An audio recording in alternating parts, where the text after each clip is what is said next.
Bonjour et bienvenue sur ma chaîne YouTube. Je m'appelle Mademoiselle Maranatha et aujourd'hui nous faisons une critique du film Emily in Paris saison 4. Bonjour everybody and welcome. If you are confused about what was happening before, I'm so sorry. That was me trying to test out my Duolingo prowess on you guys. If I fail terribly, I'm so sorry. But today, however, we are diving into the very sassy, very chaotic, and of course, very chic life of Emily in Paris, played by Lily Collins. If this seems like something you're interested in, don't touch your dial. When we come back from the short break, we'll get it jump into this conversation. Stay tuned.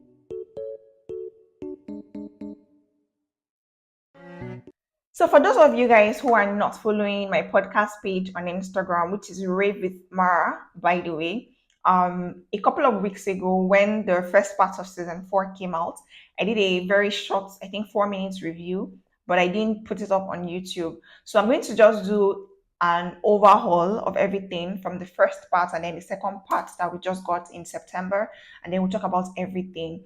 Now, if at this time you're very confused on what I'm talking about, then I don't know how to help you, right? But Emily in Paris tells the story of this Chicago woman who had to move to Paris for work.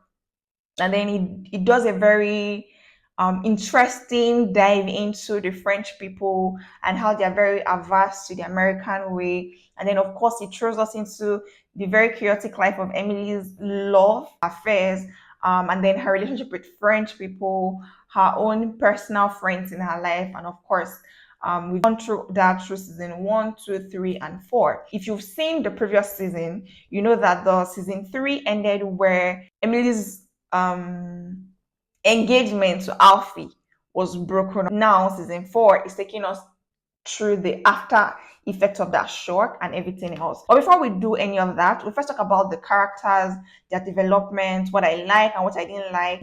So be aware that this review is going to contain a bit of spoilers. So if you are not interested in listening to, some spoilers, then I think that you should go and watch it. Then when you finish, you can come back and then drop your 2 cents in the comment section about what you thought about this season in general or what you thought about the review. So the first thing we're going to start with is the character development.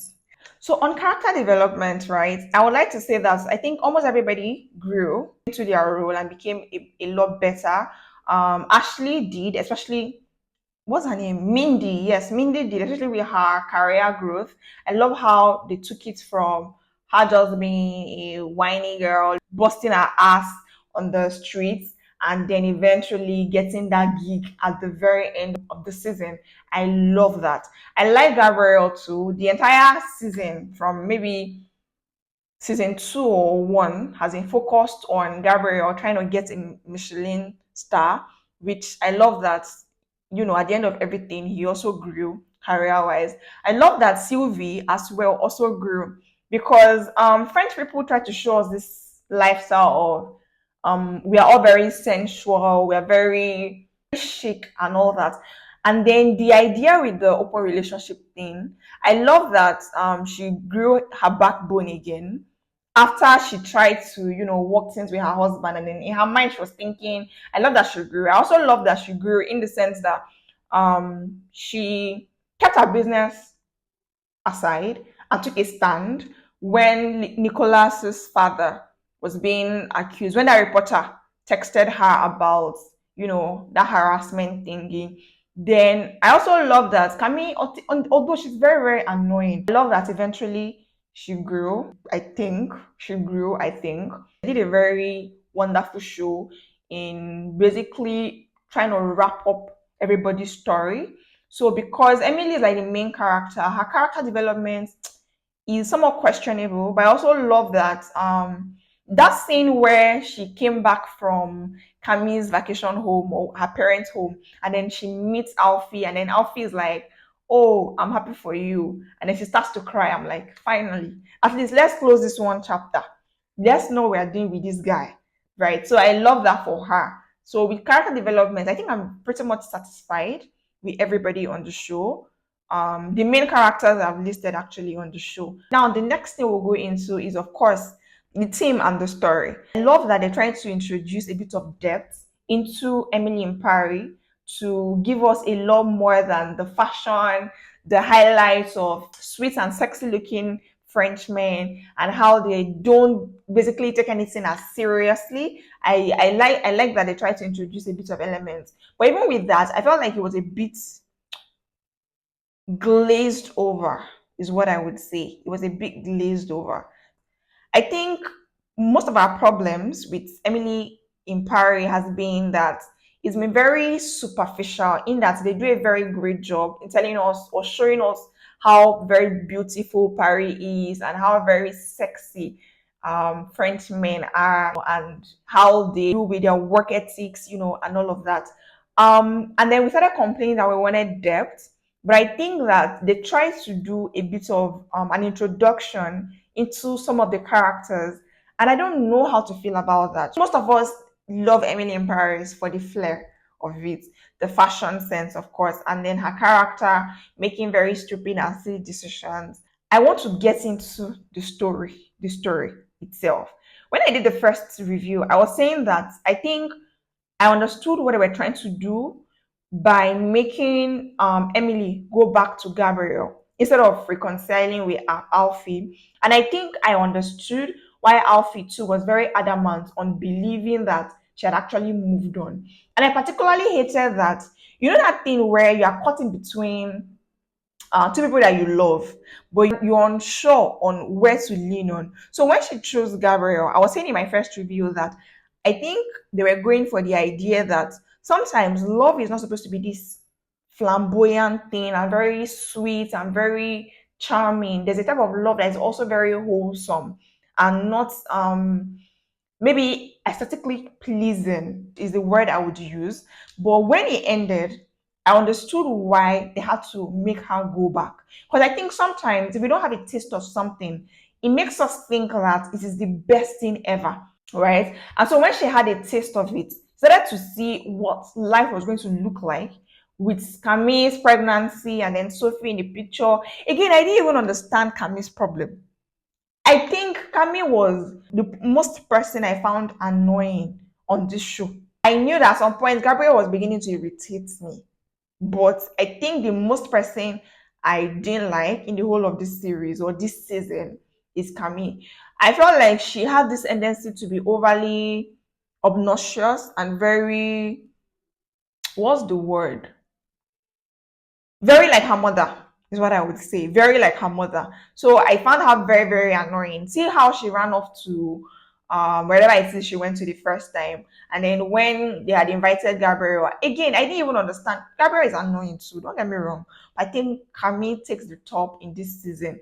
Now, whether you like this season or you don't like it, or if you're not even a fan of Emily in Paris in general, you cannot lie or deny the fact that this show keeps us engaged because of the way that it throws the storylines around and it then sheds a bit of light in this season about serious conversations.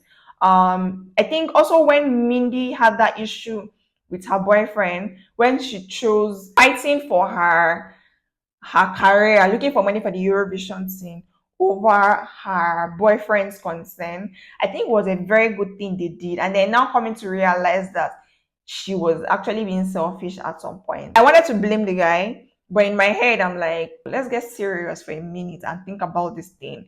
I get like this other guy on the side, you had something with him, you're trying to convince yourself and everybody else that you no longer have something for him.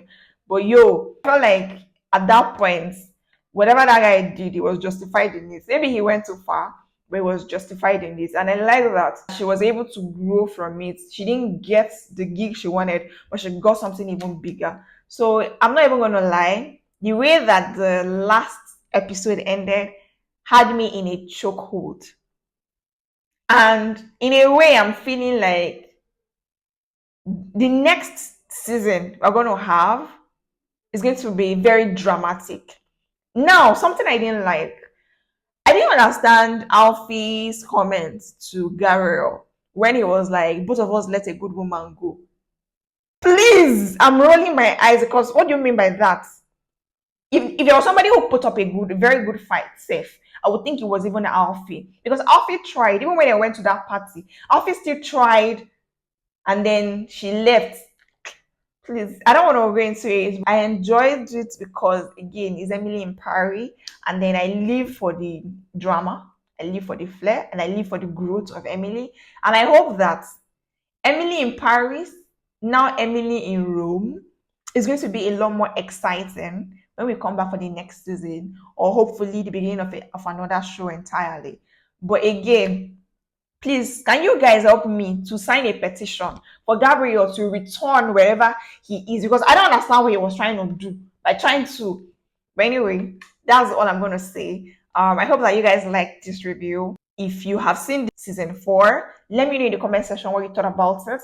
What do you think about the new guy? Do you think that Emily deserves a bit of a happy ending after all this drama that she has gone through from season 1 down to this season? What do you think about her and Gabriel's relationship? Quite frankly, do you think that Gabriel has a lot of problems? Because I feel like some of the things he dumped on her, what they were very uncalled for. English is a lot more acceptable everywhere. So imagine you doing that rubbish. I think Genevieve, Gabriel and Genevieve deserve each other. That's all I want to say. So yeah, what do you think about them? What do you think about Genevieve? What do you also think about Sylvie and her husband's relationship? It's a friend thing, I think, but I feel like it's a problem for a lot of women when you say that you want an open relationship and then all of a sudden you no longer want that. Are you changing your mind because you think the man is being faithful to you? Because I knew like from season 1 and 2 that Sylvie was, a very sensual woman, obviously. But I felt like she drew back because she thought that she had something going with her husband, only for this thing to now turn out like. But anyway, let me know what you guys thought about the film or this season if you have seen it. And if you haven't seen it, I'm so sorry I gave away too many spoilers. But then again, that's why you love me. See you in the next review. Au revoir.